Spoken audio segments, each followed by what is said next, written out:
You know, Mr. Speaker, after my consultation with our constituents in Agusan del Norte, napag-alaman ko po na overwhelmingly they are not in favor of the impeachment against the Vice President.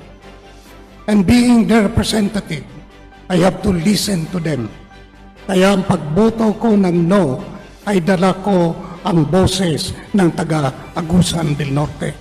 In fact, it is an expression of the will of the people of my province. Maraming salamat po. The will of my constituents is clear. For the city of Cebu, 1st District, during the 19th Congress, it was a no. And for the 20th Congress, it still remains a no. Thank you, Mr. My vote of no reflects the voice of my people in the 3rd District of Bohol, which includes 436 barangays and 19 municipalities, making it the largest district in Bohol. As their representative, I am responding to their call that there are other urgent priorities to address during this time of crisis. I have thoroughly consulted with our people, and this decision represents the overwhelming majority in my district. Kining akong boto mo'y tinuod nga pagpamalandong sa kabubuton sa atong mga katawhan sa Tercero Distrito. By standing by this decision, I remain committed to protecting our democratic institutions while ensuring that the government's efforts are focused on issues that truly matter to the lives of our people. Thank you, Mr. Speaker. Mr. Speaker, ako po'y tumatayo ngayon upang ipaliwanag ang aking botong no. Bagamat nirirespeto ko ang desisyon ng komite sa hustisya at ang proseso nito bilang paraan para mapanatili ang integridad ng ating mga institusyon at mga lingkod bayan. Napunta ako sa no na boto matapos ng mabigat na pag-iisip. Nakita ko na mas dapat unahin ngayon ang mga agarang problema ng ating mga kababayan sa araw-araw. Ang kapakanan ng taong bayan ay dapat unahin sa lahat. Napakaraming problema ng Pilipinas na mas mangingibabaw gaya ng food security at pagtaas ng presyo ng bilihin. Noong isang araw lang, nakita ko sa dyaryo ang ating national debt ay 18.5 trillion, hindi dahil sa ating Pangulo, kundi sa rate of exchange na tumaas ng tumaas. Because we are an importing nation. We need the dollars. We need, wala tayong food security hanggang sa maliit na bilihin ay inaangkat pa natin. Sa aking pananaw, ang usaping ito ay hindi makabuluhang paggamit ng oras at atensyon at higit sa lahat, hindi makakabuti sa taong bayan. Ihahayag ito at magiging pangunahing usapin sa lahat ng pahayagan, pati na sa social media, na magdudulot ng iba't ibang opinyon mula sa ating mga kababayan. Hindi ba sasagot ng impeachment ang mga mas mahalaga na pangangailangan ng higit na nakakaraming Pilipino tulad ng gutom, pagpila na nakikita ko sa aming pangatlong distrito ng Nueva Ecija para lamang bumili ng 20 pesos na bigas sa FTI at NFA.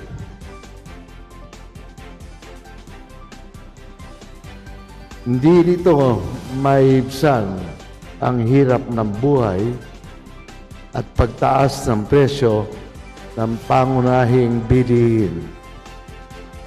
Suporta sa magsasaka na umaasa sa mga pataba na inaangkat lahat mula sa iba't ibang bansa. At iba pang tulong mula sa gobyerno para sa seguridad at kapakanan ng bawat Pilipino. Ako'y nalungkot at nalulungkot pagka merong mga tahasang nagsasalita ng mga batang kong kasama na sinasabi nila na tayo'y binili. Hindi tayo binili. Tayo ay collegial body. Tayo ay nagdesisyon sa ating sarili. Walang pera na namagitan sa ating mga boto. Dapat maintindihan ng bawat isa iyon. Yung mga salitang binitawan ng aking mga kasama na panira sa ating institusyon na ito, sumasagot lamang doon nung ako'y initiate. When I was initiated, tinanong ako, ano ba ang inaasahan mo at ikaw ay naging kongresista? Ang salita ko po ay simple.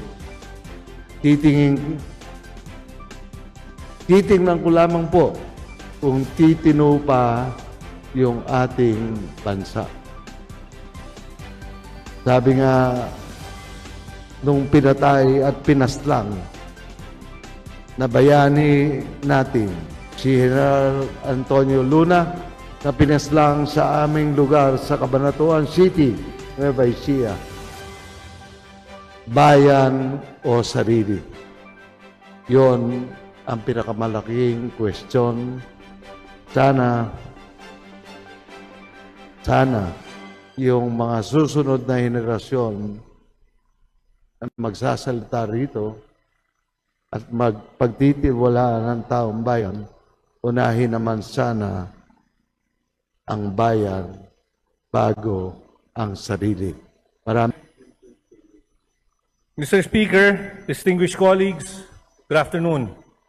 I rise to explain my vote of no to the articles of impeachment. This is not a vote against accountability, nor is it a vote for any personality. This is a vote for the Constitution, for due process, and for the principle that impeachment must never become a political weapon. Impeachment is the gravest constitutional remedy against an elected official.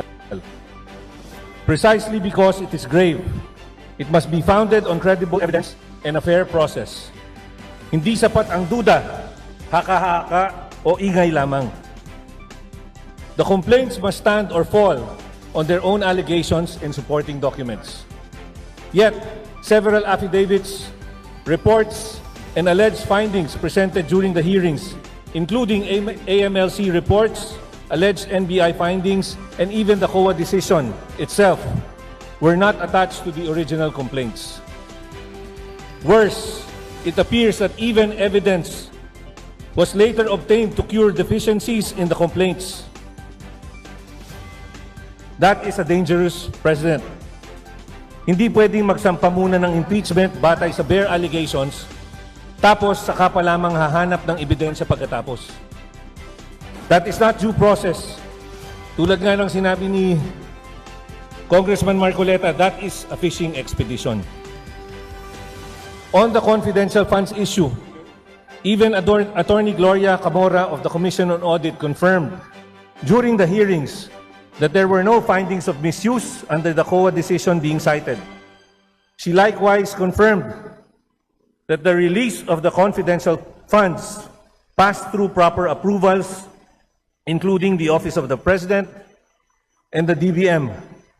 More importantly, the COA decision is not yet final. A notice of disallowance is an audit action. It is not automatically corruption. It is not automatically theft. It is not automatically an impeachable offense. Dito nga sa sariling bakuran natin, liquidation by certification lang ang ginagawa natin. Pero sigurado ako na tayo ang unang magsasabi na hindi ibig sabihin na may corruption doon.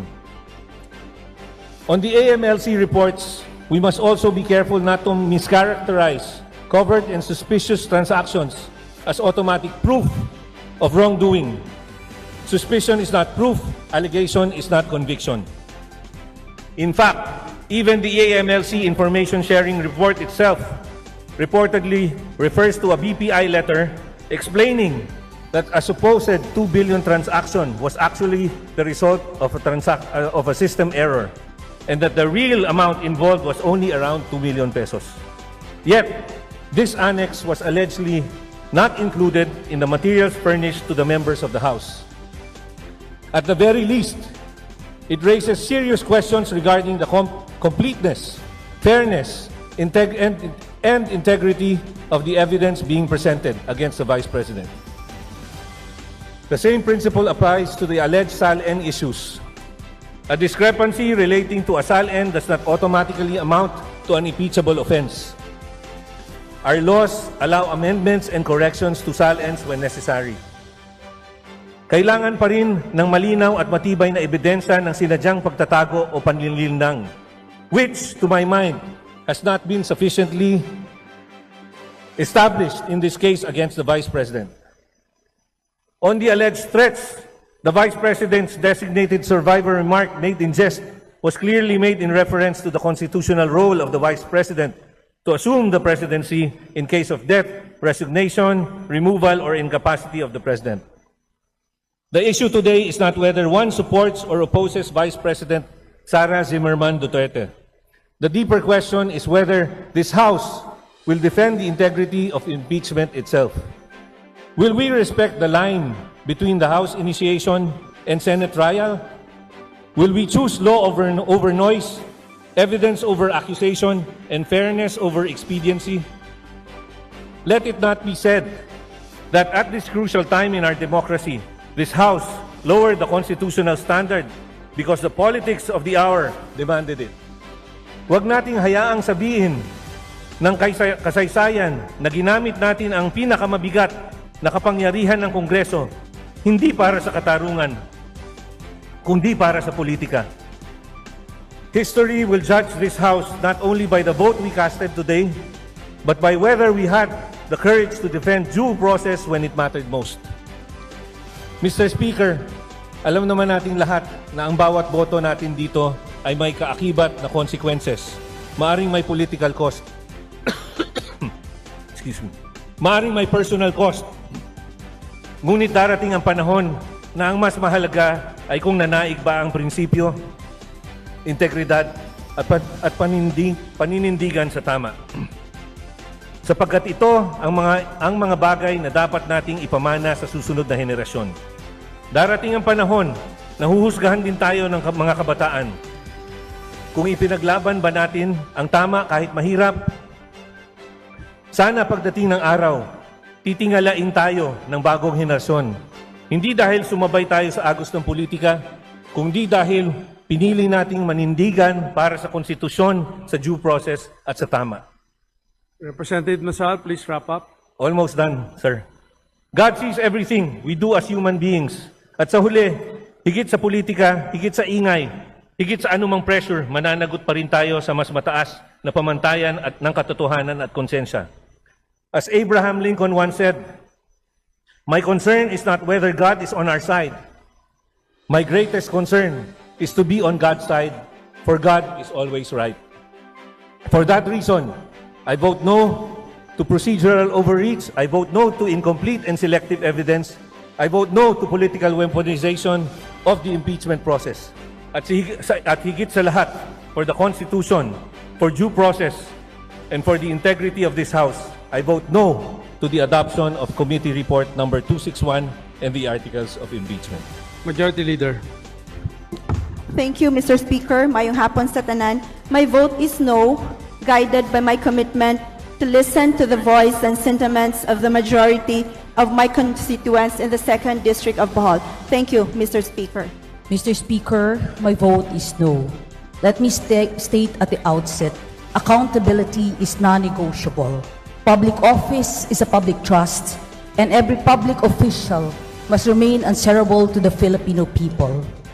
As representatives of the people, we do not speak only for ourselves in this chamber. We carry the voices, concerns, and aspiration of the people we represent. After careful consideration of the facts, arguments, the quiet call of fairness that must guide this chamber, and the sentiments of my constituents, I rise today to cast my vote in accordance with that mandate. Let me be clear. A no vote today does not diminish our duty to demand transparency, uphold accountability, and ensure that all public officials remain answerable to the Filipino people. We must be mindful of the weight of this constitutional remedy. Impeachment is not a routine instrument of political contest. It is an extraordinary measure reserved for the most compelling circumstances. To lower its threshold risks weakening the very institution it is meant to protect. We must also recognize that the office of the Vice President carries the sovereign mandate of nearly 32 million Filipinos. Any effort to remove its occupant must respect the will of the electorate, for in a democracy, legitimacy is ultimately rooted in the voice of the people. Vox populi, vox Dei. But beyond the legal and institutional questions, we are confronted today with a deeper national reality. Our people are weary. They face rising prices, economic strain, and declining trust in public institutions. We must therefore ask ourselves with honesty and sobriety, what lies ahead after this moment? Will it ease the burdens of our citizens or deepen the divisions we already carry? Will it bring us closer to solution or further away from the urgent needs of our nation? Beyond these halls, our citizens continue to struggle with the rising cost of food, fuel, and basic commodities. They seek not prolonged political conflict, but relief, stability, and responsive governance. Perhaps then, this is a moment that calls us not only to decide, but to reflect, not only to proceed, but to reset. Though it may seem impossible at this point, but in the inner recesses of my heart, I remain deeply hopeful. A reset in our politics so that it may return to its rightful purpose. A reset in our priorities so that the burden of our people stand at the center of our deliberations. A reset in our tone so that disagreement does not become division and difference does not become rupture. We are one nation before anything else, and the strength of that nation lies in not in the uniformity of our views, but in our capacity to rise above them when the circumstances of our people demand unity over fracture. In the end, the measure of this House will not be found in the intensity of our disagreements, but in whether in moments of national strain, we chose the path that preserved cohesion, strengthened institution, and gave people space to hope again. Finally, what our nation needs today is calm, not conflict, unity, not division. In time of economic strain and institutional challenges, our duty is to steady the course of government and remain firmly focused on delivering meaningful solutions for our people. It is in the spirit that I am reminded of the guiding wisdom of the Supreme Court. there is a right way to do the right thing at the right time. That is inherent in the rule of law. That is inherent in the rule of justice. For these reasons, with full respect for differing views of my colleagues, I cast my vote no to the articles of impeachment.